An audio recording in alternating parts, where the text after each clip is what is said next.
Re റിലീസിംഗിനും തരംഗമായിട്ട് megastar മമ്മൂട്ടിയുടെ ഒരു പടക്കം വീരകഥ. ഹലോ ഫ്രണ്ട്സ്, എല്ലാവർക്കും മൂവി ടോക്സ് ആൻഡ് റിവ്യൂവിന്റെ പുതിയൊരു വീഡിയോ ഇട്ട് സദാപനത്തെ വീഡിയോ ഭാഗത്ത് നമ്മൾ പങ്കുവെക്കാൻ പോകുന്നത് 1989 MDയുടെ തിരക്കഥ ഹരിഹരൻ അണിയിച്ചൊരുക്കിയ ചിത്രമായിരുന്നു ഒരു വടക്കം വീരകഥ എന്ന് പറഞ്ഞ സിനിമ. റെക്കോർഡ് കളക്ഷൻ, റെക്കോർഡ് വിജയം തന്നെ ചിത്രം സ്വന്തമാക്കിയിട്ടുണ്ടായിരുന്നു. മമ്മൂട്ടിക്കൊപ്പം തന്നെ സുരേഷ് ഗോപി, ബാലൻ കെ നായർ, ക്യാപ്റ്റൻ രാജു, മാധവി തുടങ്ങിയവരായിരുന്നു ചിത്രത്തിൽ കേന്ദ്ര കഥാപാത്രങ്ങളായിട്ട് വന്നിട്ടുണ്ടായിരുന്നത്.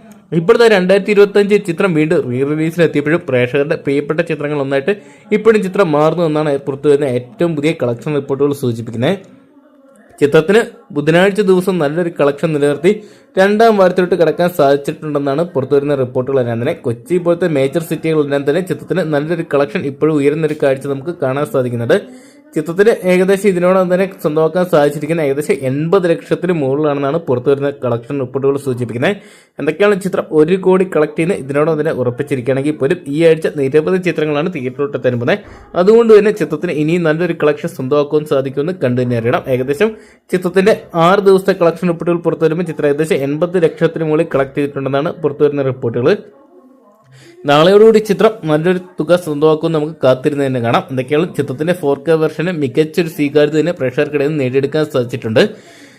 ചിത്രം വലിയൊരു വിജയമായിട്ട് മാറുമെന്ന് കണ്ടു തന്നെ അറിയാം. അപ്പം മമ്മൂക്കയുടെ ഒരു വടക്കം വീരകഥ എന്ന് പറയുന്ന സിനിമയുടെ 4K വെർഷന് നിങ്ങളും തിയേറ്ററിനായിട്ട് കണ്ടിട്ടുണ്ടെങ്കിൽ സിനിമയെക്കുറിച്ചുള്ള നിങ്ങളുടെ വിലയേറിയ അഭിപ്രായം കമന്റ് ബോക്സിൽ പങ്കുവെക്കുക. വീഡിയോ ഇഷ്ടപ്പെട്ടെങ്കിൽ ലൈക്ക് ചെയ്യാനും ഷെയർ ചെയ്യാനും ചാനൽ സബ്സ്ക്രൈബ് ചെയ്യാനും മറക്കണ്ട.